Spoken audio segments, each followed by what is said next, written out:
Voilà, donc on a vu toutes les voyelles dans leur emplacement, donc dans leur tiroir de rangement, toutes les familles auxquelles elles appartiennent, toutes les règles des familles, les règles de coarticulation, donc avec le E pour passer d'une famille à l'autre, tout ça on a vu.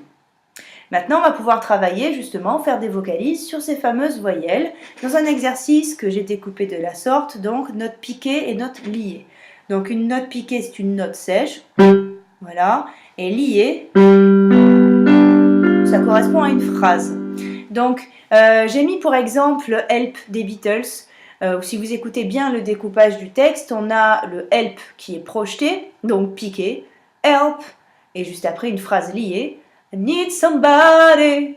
Voilà. Donc, quand vous allez souffler votre texte, comme on l'a fait jusqu'à présent, essayez de découper vraiment ce texte de cette manière. Help, ça fait I need somebody. Et c'est comme ça que vous allez souffler votre texte. Cette respiration-là, on ne l'a pas vue encore et elle va vous gêner dans cet exercice.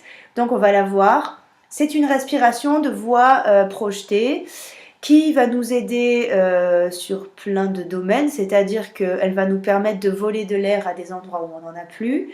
Elle va nous permettre de projeter la voix, de réarticuler aussi des mots au sein d'une même phrase.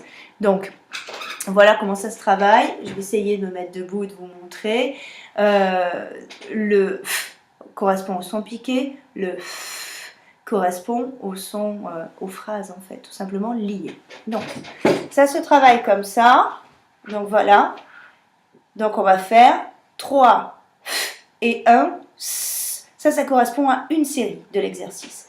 Donc on y va. Donc ça fait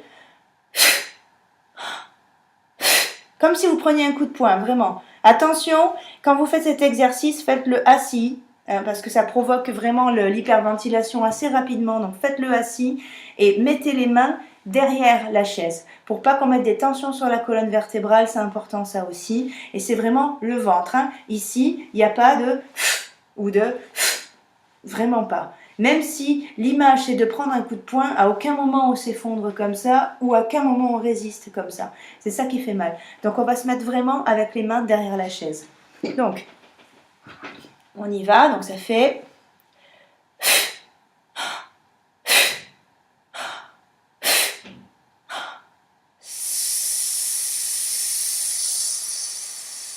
Et avant que vos côtes se referment, on reprend de l'air et hop, on sent les côtes qui s'ouvrent. C'est vraiment ça, quand on reprend de l'air, c'est naturel, on ne l'aspire pas. Voilà, et on voit le mouvement, hop, vraiment se mettre en place. Donc ça, si vous pouvez travailler ça, donc là on a vu une série, si vous pouvez faire 3 séries, de temps en temps c'est pas mal, je vous ai tout expliqué dans mes écrits.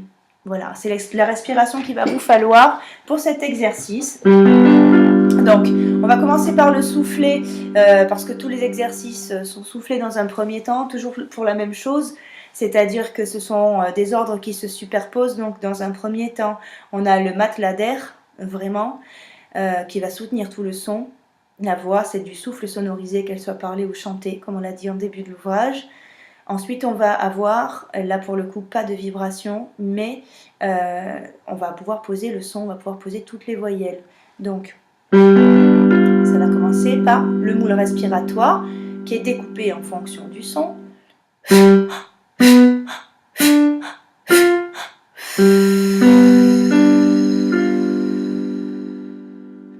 Et on va commencer par la première famille qui va être OU, O, O, A, comme on a pu le voir.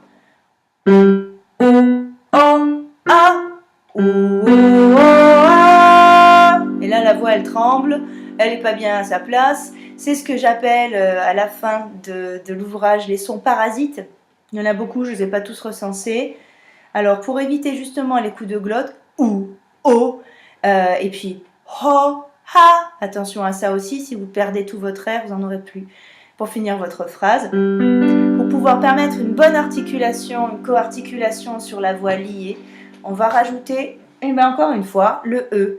Donc le E, il va pouvoir intervenir au sein de toutes les familles, comme on l'a vu aussi.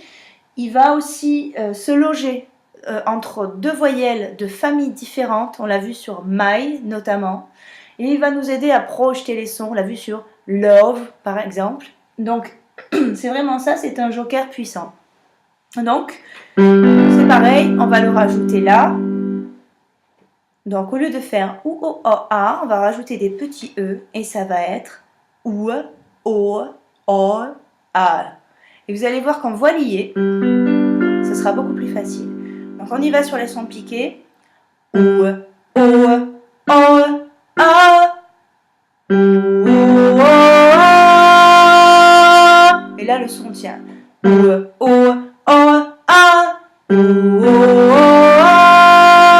Voilà. Ensuite, cet exercice, une fois que vous l'avez bien, donc c'est intéressant de vous enregistrer avant de rajouter les petits E et après pour voir que en voix liée, vous êtes tenu, vous avez un socle en fait, vous avez le E qui traîne et qu'on n'entend pas et qui va remplir ça, qui va vous soutenir ou et qui va permettre cette liaison-là, même s'il est muet. Alors, une fois que vous l'avez fait sur ou, o, a, on va pouvoir visiter toutes les familles. Et rappelez-vous, justement, que pour passer d'une famille à l'autre, on va réutiliser le E. Donc, ça va nous faire... Si, par exemple, je change de famille, et, e, o. Voilà, par exemple, pour passer de et à O, comme c'est pas la même famille, je repasse par le E. Voilà. Sur le E, je rajoute pas de petit E, évidemment, c'est déjà un E. Donc, E, E, O, E, O. Et je refais R, E, O, E, O. Et là, le son, petit à petit, je le prépare. Je travaille chaque voyelle dans son identité et avec sa famille.